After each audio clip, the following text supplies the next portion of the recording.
कहते सत्यो शिक्षा अवरुध्यते, जिस भी व्यक्ति के मन में सत्कर्म और परमपिता परमात्मा की प्रार्थना की भक्ति की उत्कंठा उत्पन्न हो जाती है, उसके मन में हमेशा परमपिता परमात्मा अवरुद्ध हो जाते हैं। वहाँ विराजमान नहीं कहा, अवरुद्ध का कहा है। अवरुद्ध और विराजमान होने में अंतर है। विराजमान का मतलब जैसे आप हो, आप स्वतंत्र हो, कभी भी उठ सकते हो, कभी भी जा सकते हो, कभी भी आ सकते हो। अवरुद्ध का मतलब जैसे मैं हूँ, जब तक ये पूरी कथा आज की संपूर्ण नहीं हो जाती तब तक मैं उठ नहीं सकता। जैसे आपको कमरे में बंद करके आगे से अगर कोई ताला लगा दे तो इसका मतलब आप अवरुद्ध हो गए हो। और विराजमान का मतलब होता है आप अपनी इच्छा से आए हो, अपनी इच्छा से गए हो।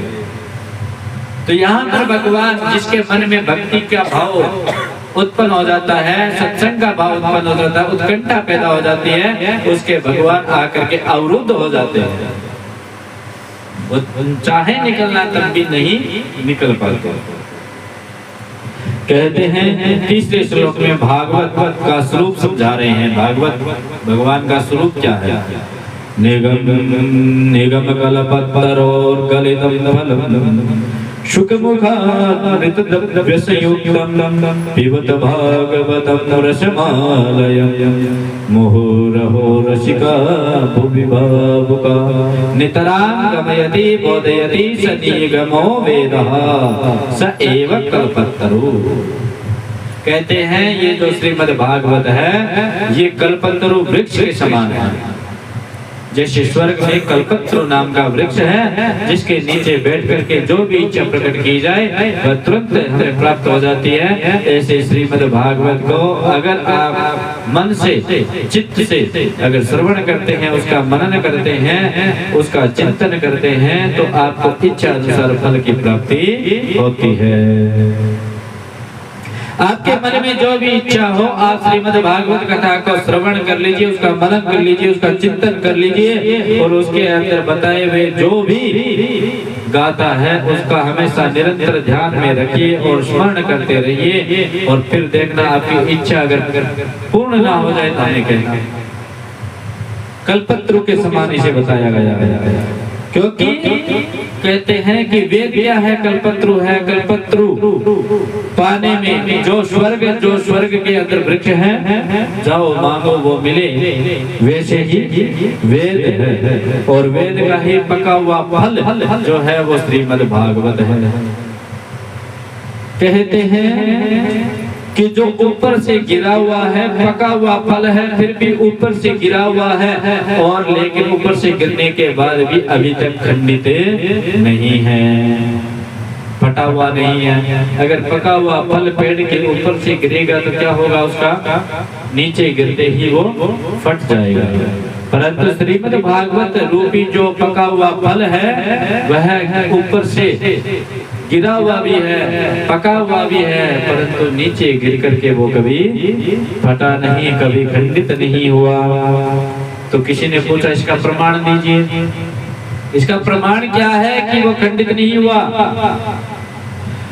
तो वेदव्यास जी महाराज कहते हैं शिष्य प्रशिष्यादि रूप पल्लव परंपरया सनेर खंडमेवातीर्णो न तो निपाते न सुकुटितम। कहते हैं ये पका हुआ जो फल है ये रसीला भी है परंतु ये खंडित नहीं है। का कैसे? कहते हैं कि नारायण रूपी डाली या नारायण रूपी पेड़ से जब ये गिरा तो ये ब्रह्मा रूपी शाखा पर अटक गया। ब्रह्मा रूपी शाखा से जब गिरा तो ये नारायण के जो कृपा पात्र है नारद रूपी शाखा पर अटक गया। फिर कहते हैं जब नारद रूपी शाखा से गिरा तो व्यास रूपी शाखा पर अटका। व्यास रूपी शाखा से जब गिरा तो सुखदेव रूपी शाखा पर अटका और सुखदेव शाखा से जब गिरा, जब परीक्षित को ये कथा श्रवण करवाई गई उसके माध्यम से पूरे संसार को वितरित हो गया। कहते ये पका हुआ फल भी है, खंडित भी नहीं है, क्योंकि ये शाखा से शाखा आते आते नीचे आया हुआ है, डायरेक्ट नहीं आया। पहले श्री नारायण के नाभि से ब्रह्मा पैदा हुए, ब्रह्मा के पास में आया, ब्रह्मा से नारद जी के पास में, नारद जी से वेदव्यास जी के पास में, वेदव्यास जी से सुखदेव जी के पास में, और सुखदेव जी के माध्यम से परीक्षित के उदाहरण से और पूरे संसार में ये फल प्राप्त हुआ। कहते हैं ये फल केवल रसीला नहीं है, पका हुआ नहीं है, यह मीठा भी है। का इसका प्रमाण क्या है? तो इसका प्रमाण सुखदेव जी के रूप में दिया कि जिस भी फल को तोता खा ले वो हमेशा मीठा ही होता है। मानते हैं ना इस बात को कि जिस भी फल को अगर तोता चख ले तो वह हमेशा मीठा होता है। जैसे पेड़ जो होते हैं ना उसको तोता लगभग खा करके डाल देता है, और जिसको भी तोता खा करके डालता है वो हमेशा मीठा होता है। तो यहाँ पर तोता कहाँ था? ये यहाँ पर जैसे यहाँ पर तो वैसे तोते के रूप में है, परंतु वेदव्यास जी महाराज के जो सुपुत्र थे, जो गुरु स्वरूप थे सुखदेव जी, जिनका नाम था सुखदेव जी, सुख माने तोता होता। सुखदेव कहते हैं सुख मुखाद मृत द्रव संयुतम, जो सुखदेव के मुख से उत्पन्न होकर के पूरे संसार को प्राप्त हुआ हो, ऐसा फल मीठा क्यों नहीं हो सकता? इसमें तोते का सुख का क्या लगा हुआ है? मुख लगा हुआ है। पिबत भागवतम रसमालयम् मुहुरहो रसिका भुवि भावुका। कहते व्यास जी महाराज कहते हैं इस रस को पिया जा सकता है, इस फल को पिया जा सकता है, प्रत्येक फल को खाया जाता है। प्रत्येक फल में कुछ ना कुछ त्याज्य होता है, यानी छोड़ने योग्य होता है। छिलका जरूर होता है, बीज होते हैं, छिलका होता है जिसको हम निकाल देते हैं, फिर उसको खाया जाता है। परंतु कहते हैं भागवत रूपी जो पका हुआ फल है इसको पी भी सकते हैं और इसके अंदर कुछ भी छोड़ने योग्य भी नहीं है। और जिस प्रकार हमने पीछे भी सुना था संगत का असर आता है, बाकी तो संगत का असर शास्त्री जी हमें बता देंगे कि संगति का असर कैसे होता है। संगत की ही रंगत उत्पन्न होती है हमेशा। काले के पास में सफेद बैठ जाए तो रंग नहीं तो बुद्धि तो आई जाती है। परंतु यहाँ पर ये होता है कि आप जैसे व्यक्ति के पास में बैठोगे आपके अंदर वैसी भावना उत्पन्न होगी ही होगी। आप सात्विक सत्सुरु या सत्कर्म करने वाले व्यक्ति के पास में निरंतर बैठने लग जाइए, आपके मन में भावना ऐसी उत्पन्न होने लग जाएगी जो परमात्मा के प्रति आपको आकर्षित करती हो। आप किसी नीच मूर्ख और किसी अज्ञान व्यक्ति के पास में बैठना प्रारंभ कर दें तो आपके अंदर वैसी ही प्रवृत्ति पैदा होने लग जाएगी। मूर्ख के साथ में मूर्खता पैदा होती है और ज्ञानी के साथ में ज्ञान पैदा होता है। कहते हैं वसन होना चाहिए, वशन होना चाहिए, व्यसन नहीं। कहते हैं वशन होना चाहिए लेकिन दुर्व्यसन नहीं होना चाहिए। आदत होनी चाहिए लेकिन बुरी आदतें नहीं होनी चाहिए। और संगति यही सिखाती है हमें, जैसी आप करोगे संगत वैसी ही चलेगी आप पर रंगत। संगति का प्रभाव कैसा होता है यह हमें शास्त्री जी बतलाएंगे। बोलिए भागवत भगवान की,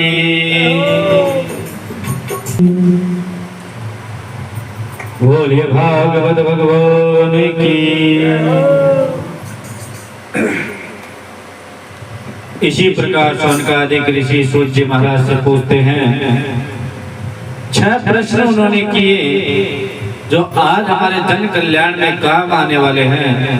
कहते हैं कि जीव मात्र का कल्याण कैसे हो सकता है? कली काल में जीव का कल्याण कैसे हो सकता है? शास्त्र बहुत है परंतु मनुष्य के पास में समय बहुत कम है, इसलिए समस्त सारों का क्या बताएं आप? सार बताएं।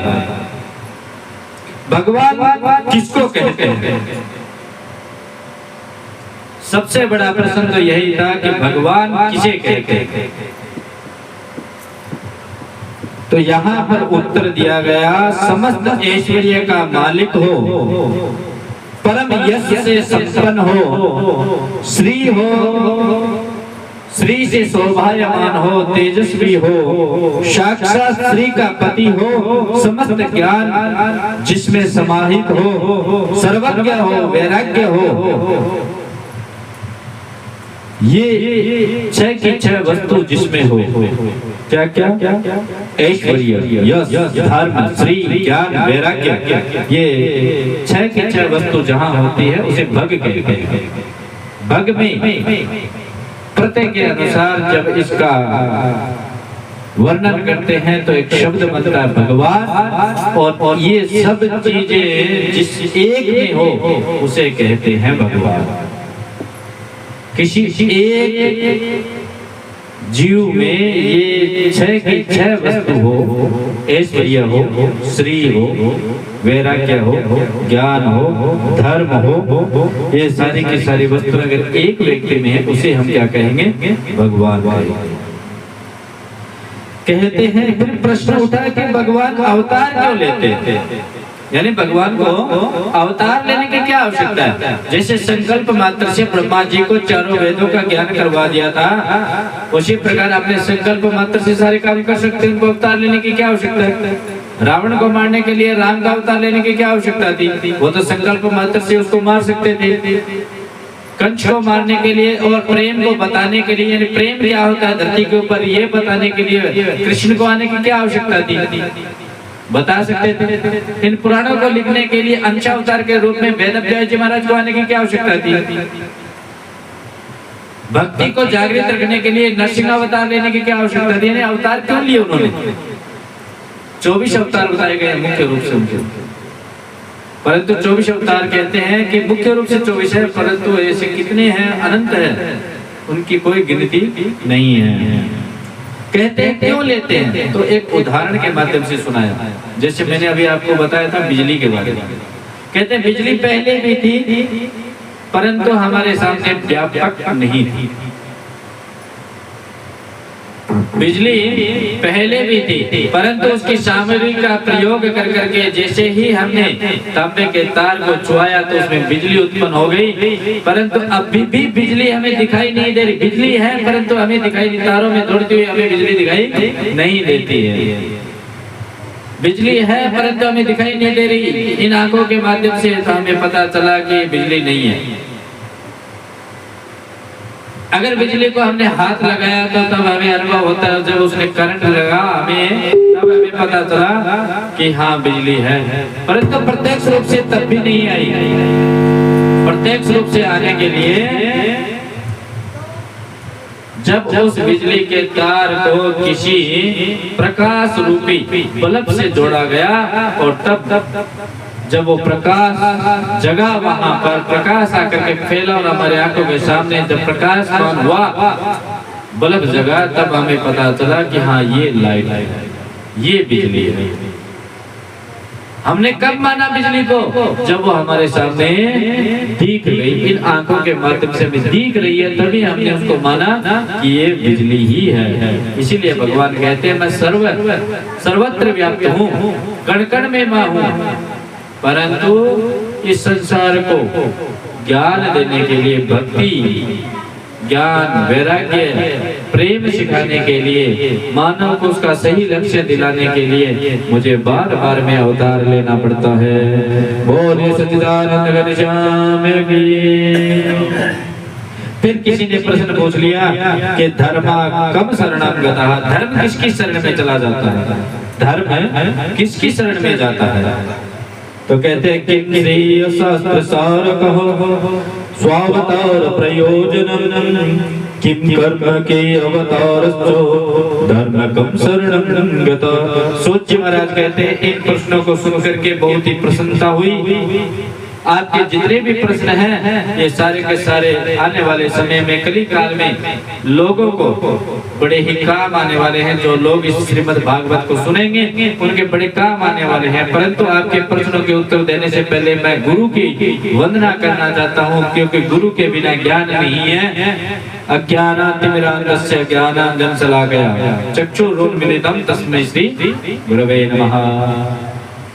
कि इन अज्ञानता रूपी अंधकार को दूर करने वाला जो है वो गुरु है, जो इन आंखों से दिखाई नहीं दे रहा फिर भी हमें कुछ आगे का हमें दिखाई दे दे, ऐसी कृपा करने वाले भी कौन है? गुरु है।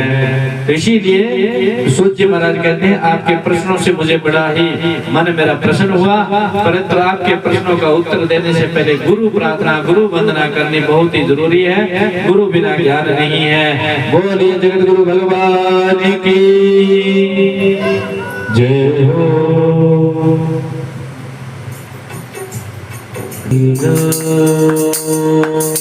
बोलिए महाराज की, बोलिए वृंदावन बिहारी लाल की जय हो। इस प्रकार सुखदेव जी महाराज अपने गुरुदेव के चरणों में वंदना और प्रार्थना करके उसके बाद में सूत जी महाराज कहते हैं कि जब सुखदेव जी पैदा हुए तो स्वाभाविक रूप से वैराग्य थे। पैदा होते ही वन की ओर निकल पड़े। उनके पिता जो वेद व्यास जी महाराज थे वो उनके पीछे पीछे पुत्र मोह में उनके पीछे पीछे जाते रहे, परंतु फिर भी उन्होंने मुड़ करके नहीं देखा। क्यों? कहते हैं सुखदेव जी महाराज पहले से ही जानते थे, जब वो अपने माता के गर्भ में थे तब वह जानते थे कि जब तक हम इस गर्भ में रहते हैं तब तक हम सब चीज याद रखते हैं, हमें सब चीज याद होता है, हम कौन है, हमारा जन्म क्यों हो रहा है, हम किस लिए आए हैं। परंतु जैसे ही हम बाहर निकलते हैं माता के गर्भ से तो हमें माया रूपी जो कीचड़ होता है वह लपेट लेता है और हम सब कुछ भूल जाते हैं। फिर इस माया रूपी झंझट में उलझे रहते हैं। इसीलिए सुखदेव जी महाराज 12 बरस तक अपने माता के गर्भ में ही रहे, बाहर नहीं निकले, जब तक भगवान ने उनको आशीर्वाद नहीं दे दिया कि तुम्हें बाहर निकलने के बाद में माया रूपी कोई भी समस्या घेर नहीं सकती, आकर्षित नहीं कर सकती। तब तक सुखदेव जी महाराज अपनी माता के गर्भ में रहे और जैसे ही 12 वर्ष के बाद में गर्भ से निकले तुरंत वन की ओर निकल पड़े, वैराग्यता उत्पन्न करके। कहते हैं माया को सब कोई भजे, माया को सब कोई भजे पर माधव भजे न कोई, जो कदापि माधव भजे तो माया चेरी होय। कहते हैं कि सब कोई माया को ही भजता है, पैसा पैसा पैसा पैसा ही करते हैं। माया को जो व्यक्ति भजता है वह माया का दास बन जाता है, परंतु जो व्यक्ति माधव को भजता है उस माधव को भजने वाले व्यक्ति की माया दासी बन जाती है। अब देख लीजिए कि आपको माया का दास बनना है या फिर माया को दासी बनाना है। माधव को भजोगे तो माया आपकी दासी होगी, माया को भजोगे तो आप माया के दास होंगे। प्राणी मात्र का ये धर्म होता है, परम धर्म एक ही है, भगवान के चरणों में प्रेम करना। परंतु कुछ लोग कहते हैं भगवान प्रेम तो हम भी करते हैं, भगवान से तो प्रेम हम भी करते हैं। तो कहा है यहाँ पर प्रेम की जो परिभाषा दी गई है वो अलग है। यहाँ है प्रेम की परिभाषा, भक्ति में 2 विशेषता होनी चाहिए, हेतु की और प्रतिहता। कहते हैं जिसमें कोई कामना नहीं होती, जिसमें कोई हेतु नहीं होता, प्रति क्षण भगवान सद्भाव रूप से याद रहने चाहिए, मतलब से नहीं। भगवान ठाकुर जी प्रेम के भूखे हैं, न कि प्रसाद और भंडारे के भूखे हैं भैया। उनको केवल प्रेम से मतलब है, भावना से मतलब है। सूत जी कहते हैं ऋषियों मनुष्य का लक्ष्य तत्व जानना ही व्यक्ति का जीवन सफल होता है। इसी प्रकार आगे चलते हुए सूत जी महाराज ने तत्व का ज्ञान दिया। उसके बाद में किसी ने पूछ लिया मुख्य रूप से भगवान के कितने अवतार होते हैं, तो कहते हैं मुख्य रूप से 24 अवतार होते हैं।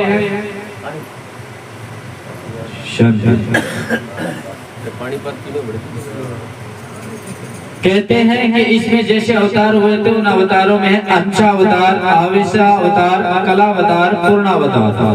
पूर्ण अवतार के रूप में 2 वे हैं, राम और कृष्ण। सबकी अपनी अपनी उपासना है, किस रूप में वह परम तत्व उन्हें ज्यादा आनंद देता है।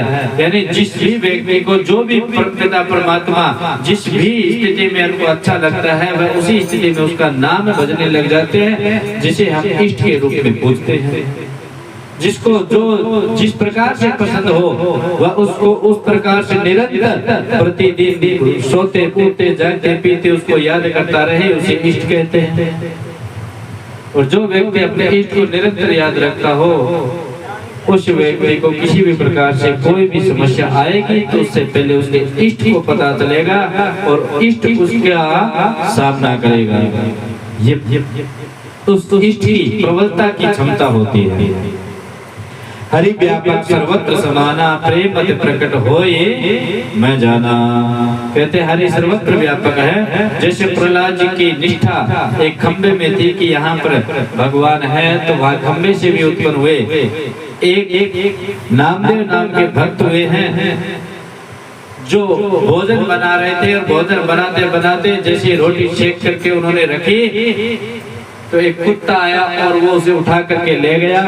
तो नामदेव जी महाराज घी डिब्बा लेकर के, घी का डिब्बा लेकर के उसके पीछे पीछे दौड़ते, प्रभु सूखी तो मत खाइए, कम से कम इसके घी तो लगा लीजिए। रे प्रभु मुझे पता है कि आप ही हो, परंतु रोटी को सूखा ना खाएं, इसके घी तो लगा लेने दीजिए। यानी नामदेव जी महाराज ने उस कुत्ते में भी अपने परमात्मा को ढूंढ लिया। और कहते हैं कि इसी प्रकार नामदेव जी की इस श्रद्धा भाव को देख करके उस कुत्ते में से भी भगवान प्रकट हो गए थे। बोले श्रीमद् नारायण भगवान की। बड़े भाग मानुष तन पावा, सर दुर्लभ सब ग्रंथ ही गावा। साधन धाम मोक्ष कृत द्वारा, पाई न जय परलोक सवारा। कहते संसार में जो भी चल रहा है ना वो परमात्मा की इच्छा से चल रहा है, परंतु आप अपने आगे वाले आने वाले जो मोक्ष रूपी जो स्थान है उसको सुधारने की कोशिश कीजिए, अपने जीवन को सुधारने की कोशिश कीजिए। और उसके लिए मोक्ष की प्राप्ति होनी बहुत जरूरी है। और मोक्ष किससे होता है? संकीर्तन से होता है, भजन से होता है। मोक्ष की प्राप्ति करने के लिए हमेशा हमें संकीर्तन करना चाहिए। और संकीर्तन करने वाले बार बार में उठ करके वहां चले जाते हैं तो संकीर्तन होगा कैसे? परमपिता परमात्मा सर्वत्र व्याप्त रहते हैं, इसीलिए ठाकुर जी महाराज को हम याद कर लेते हैं जो कण कण में व्याप्त हैं। सच्चिदानंद रूपाय विश्वोत्पत्त्यादि हेतवे तापत्रय विनाशाय श्री कृष्णाय वयं नमः। उनको लोग गली गली में ढूंढते रहते हैं, परंतु वो कहाँ कहाँ पर मिलते हैं वो चीज तो हमें शास्त्री जी बताएंगे कि मिलेंगे कहाँ पर। बाकी ढूंढना तो हमें गली गली है। वृंदावन बिहारी लाल की। अभी थोड़ी सी रही है हमारी कथा, उसके बाद में आरती करके प्रसाद लेकर के जाए। कहते हैं सूर्य महाराज कहते हैं कि भगवान के कला अवतार से श्री कृष्ण द्वैपायन वेदव्यास जी महाराज पाराशर ऋषि के पुत्र हैं। और उन्हीं के दिव्य दृष्टि से देख करके जब देखा कि कलियुग उत्पन्न होने वाला है तो उन्होंने इस ग्रंथ की रचना की। इस ग्रंथ की रचना की जिस ग्रंथ के अंदर 18,000 श्लोक हैं। 18,000 श्लोक वाले इस ग्रंथ की रचना करके वेदव्यास जी महाराज के मन में एक प्रश्न उत्पन्न हुआ कि यह इतना दिव्य ग्रंथ है, इस ग्रंथ को मैं किसको दूं, इसकी रचना किसे दूं? क्योंकि इस ग्रंथ की रचना करते समय वेदव्यास जी महाराज ने एक शर्त रखी थी कि इस रचना जो मैंने की है इसको अगर आप कोई कलम के माध्यम से इसको लिखते हो तो गणेश जी महाराज से यह प्रार्थना की गई थी कि रुकना नहीं और बिना किसी शब्द के अर्थ को समझे बिना लिखना नहीं। इसीलिए इस ग्रंथ को लिखने वाले गणपति जी महाराज हैं और रचना करने वाले स्वयं श्रीमद् नारायण के अंश अवतार वेदव्यास जी महाराज हैं। जैसे ही उन्होंने इस ग्रंथ की रचना की तो रचना करने के बाद उनके मन में यह प्रश्न उठा कि इसके लिए सुयोग्य सुपात्र कौन होगा, ऐसा कौन है जिसको मैं यह ग्रंथ दे सकूं और जिसके माध्यम से पूरे संसार में यह ग्रंथ फैल सके और लोगों को इसका लाभ मिल सके, इसका रसपान मिल सके।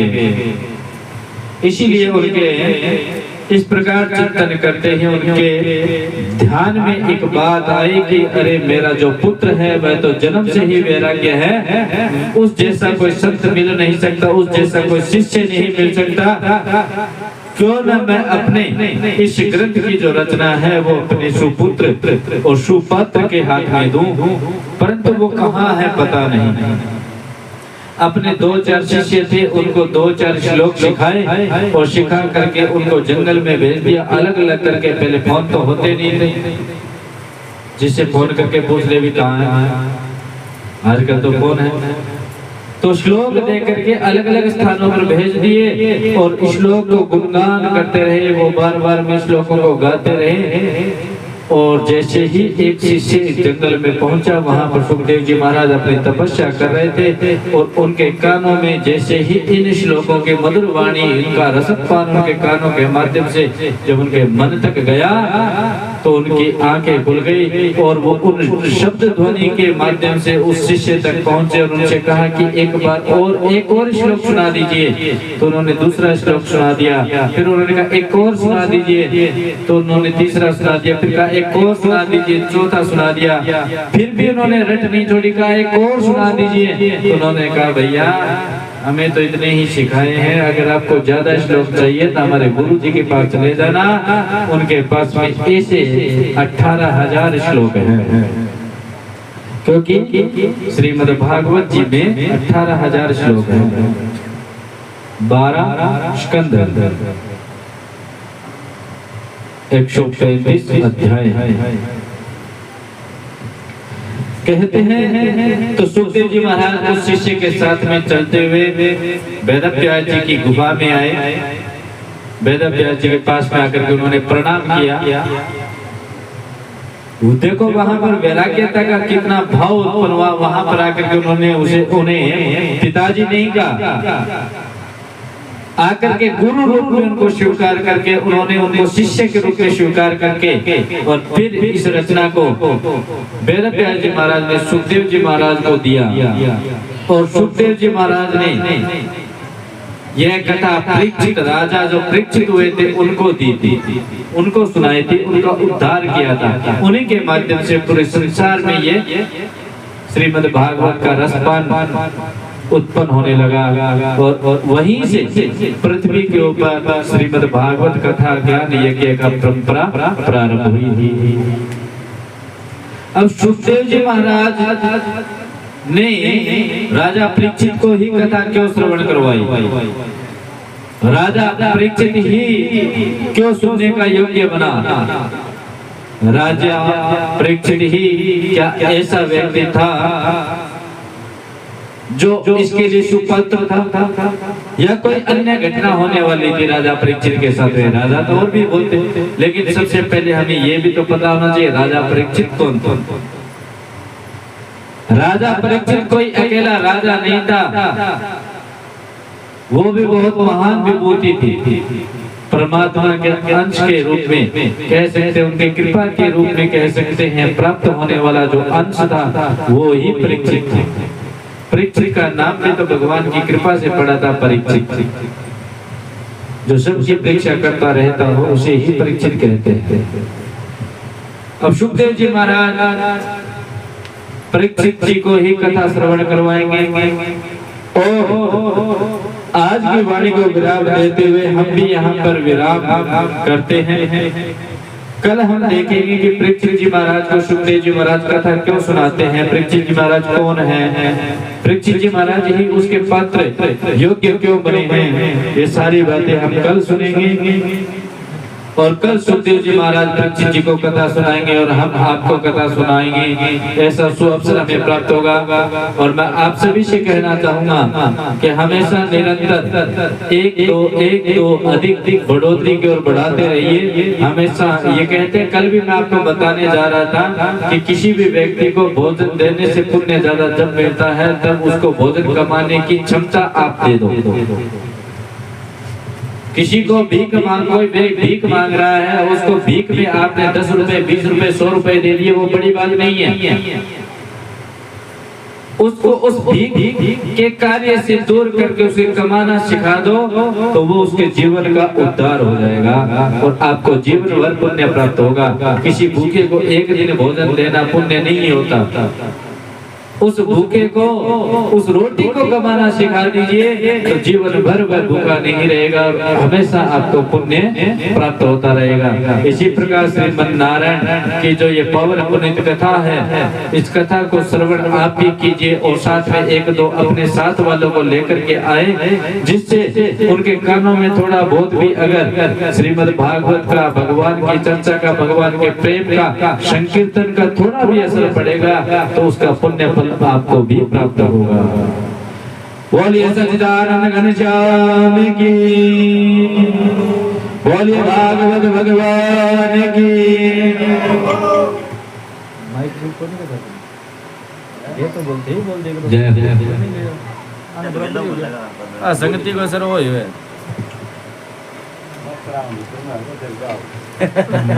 बुरे बुरे को देखना